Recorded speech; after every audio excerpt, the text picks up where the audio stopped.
major stakeholder, fishing industry. Only said then ama enamna sa then ama fish no boy then ama jumano ekofo. Enyama mienu. The dikan ye friend weak governance. Weak governance ne enhyehyeye ne amamu a efa afere juma no ho no. Ya toto na se emre bebre fie bebre ni ana besi sa bre. Ana fe so no management no eno so akofom. Say ye hwe ne ahwe nam ne nhyehyeye fa puhu nsem no ho no. Akofom mfie bebre ni ama no abafom. Na mfie bia atwam na ye nananom ehwa afere juma no so no na omuhwe so ye de etia ne se na omutimi ye nhyehyeye ma se yemfa ne se na wotwe bi wo ho na aferifo dodo na akopo no munya na bibriba omutimi bode huro ka se enam mienu ana miensa eda yanim no ye nkopo biem efri se ye kwa enam ye de beba na ebesei ne amu obi a transe etina ye nananom no mo kwa mfa so kro mo kwansa etu apunim. Okay. Afei so no omo won hyehyeye a ema kwan ma onfa abua anase net ana net ahodo no ye obia ne ebra ye de kopo eduruma bi a o de net ani soso se de bia bache enam ni panyi empanyifo no eduruma bi nso a ye ma kwan ma o dane no na aboa ma epo no etimi afa ne ntoma pefra sa bre no ana ne ye ka asem bi se the sea never dries ye ka se the sea never dries enche se enso ni nsan nam nsam da enche se endam ensam da. Okay. But sabre aye womi untumi enkasa. Obi mpo say sabre no utimi di nsuo si gya so. Okopo ano anu anyana no ade aba betum. Ene okasa wo ye ne sa enye yi. Ebi so wo be spend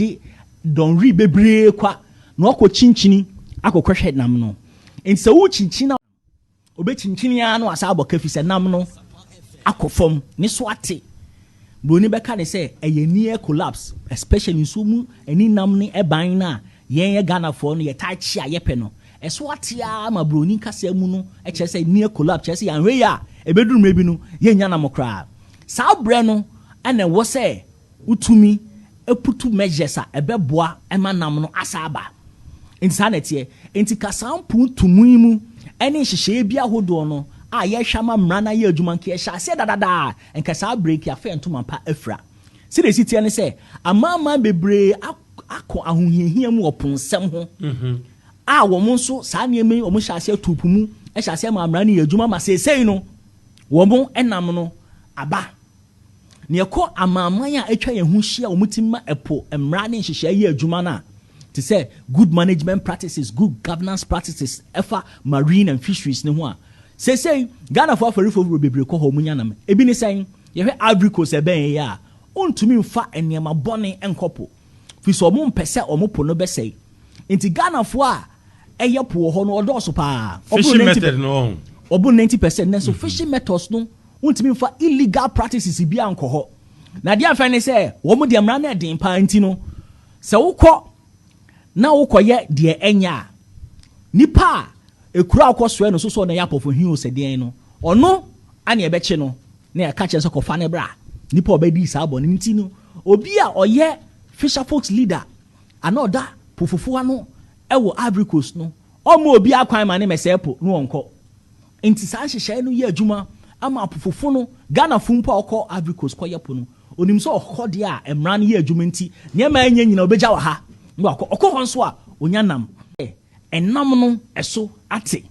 saa netie enti no enhyehyɛ fa afare dwuma ho no yetoto na sia na ama ya bedru pempem so ya dru na se bedru pempem so bi na opesa wo dane mu a na akwa yese ebia ne binom nte ase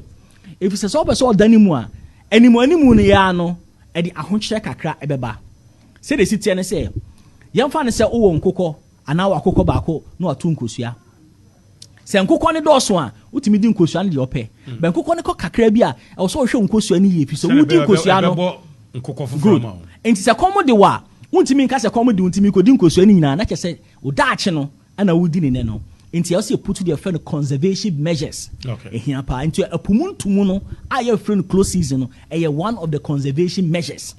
na ebinom si adna tete nyina no yen tupumu na afa ni ebe tupu right because tete nyina no yen tupumu anso ye nyanam de bia no sa bre no kra ne yen tupumu no na nam boafo to say they were indicating. Say why I see oh ya to pum kakra no. I feel nam no boy den. What is the problem? Say no and nam no I find a fish stock na e won so ni mu no eswate.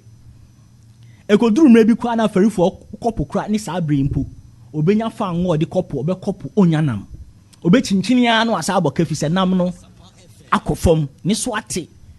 Broni beka ne say eye near collapse especially so mu eni nam ni eban na yen Ghana for no ye tachi ayepe no eswate ya ma broni kase mu no e che say near collapse che say yanwe ya ebeduru mrebi no ye nya nam kra sa bre no ene wo say utumi eputu measures a ebeboa ema nam no asaba